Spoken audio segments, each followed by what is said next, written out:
Assalamualaikum warahmatullahi wabarakatuh. Perkenalkan, saya Elmawati dengan NIM A321230043.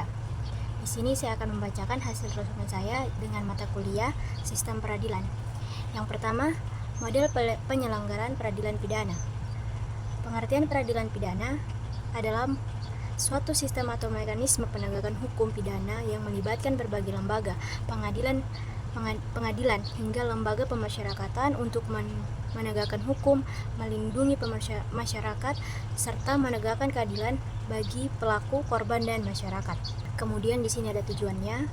Tujuan penyelenggaraan peradilan pidana yaitu dibagi menjadi 5. Yang pertama menegakkan hukum dan keadilan, kedua menjaga ketertiban dan keamanan, melindungi hak asasi bagi pelaku dan korban, 4 mencegah kejahatan, dan yang terakhir mewujudkan kepastian hukum untuk masyarakat.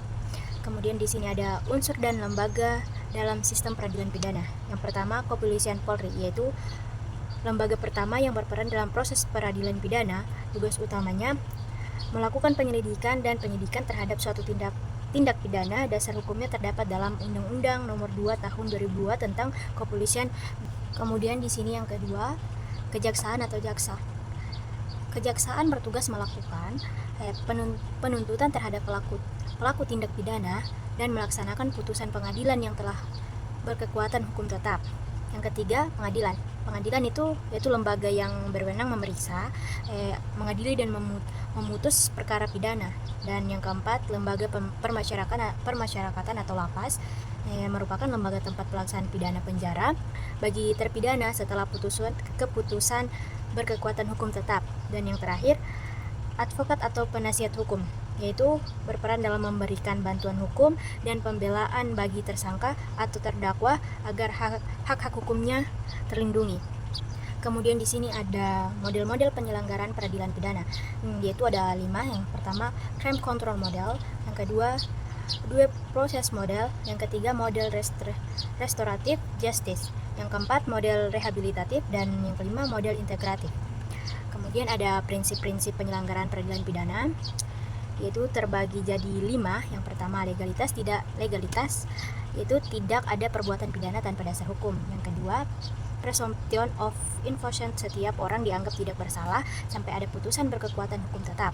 Dan yang ketiga, equality before the law, semua orang sama di hadapan hukum. Dan yang keempat, keterbukaan dan akuntabilitas, yaitu proses peradilan dilakukan secara transparan. Dan yang kelima, keadilan dan kemanusiaan, menghormati hak asasi manusia dalam setiap tahap proses. Dan di sini ada tantangan penyelenggaraan peradilan pidana di Indonesia, bagi jadi 5, yaitu penegakan hukum yang belum konsisten dan bebas. Dan yang kedua, overkapasitas lembaga pemasyarakatan. Dan yang ketiga, kurangnya penerapan keadilan restoratif dalam kasus ringan. Dan yang keempat, ketimpangan akses keadilan bagi masyarakat miskin. Dan yang kelima, masih lemahnya koordinasi antar lembaga penegakan hukum. Baik, di sini ada lagi tentang pemeriksaan, penyelidikan, dan penyidikan.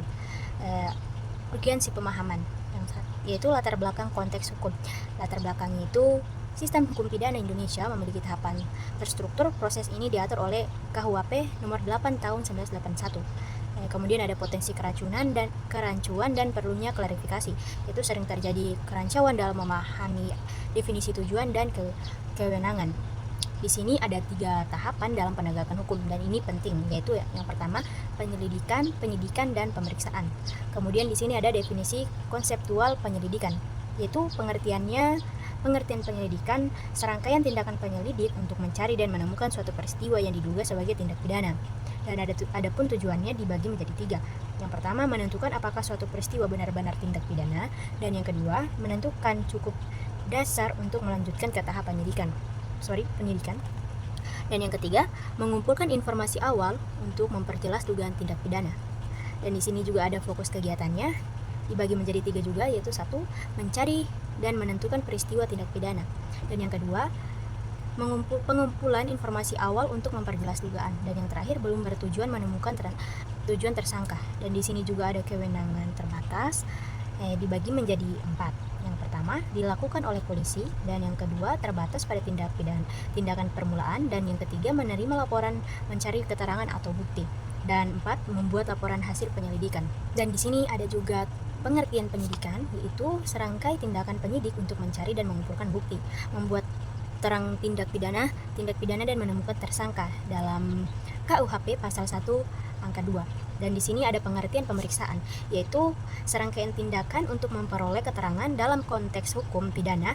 Ini berarti meminta keterangan dari saksi ahli atau pihak terkait. Dan di sini ada juga tahapan pelaksanaan penyelidikan, dibagi menjadi 3 langkah. Di sini saya akan saya bacakan. Langkah pertama, permulaan proses penyelidikan dimulai dengan adanya informasi laporan atau pengaduan tentang dugaan tindak pidana. Dan langkah kedua, pencarian dan penemuan peristiwa, yaitu mencari dan menemukan peristiwa melalui observasi pengumpulan informasi awal dari saksi atau pengecekan lokasi. Dan yang langkah ketiga, menentukan kelanjutan kasus, yaitu penyelidik menentukan apakah peristiwa adalah tindak pidana dan cukup dasar untuk dilanjutkan ke penyidikan atau dihentikan. Dan di sini yang terakhir ada tahap pelaksanaan penyelidikan, dibagi menjadi 5. Yang pertama, peningkatan status, yang kedua, pengumpulan bukti, dan ketiga, penetapan tersangka, yang keempat, penyelesaian berkas, yang kelima, penyerahan berkas. Baik, terima kasih. Itulah hasil resume saya. Saya akhiri. Assalamualaikum warahmatullahi wabarakatuh.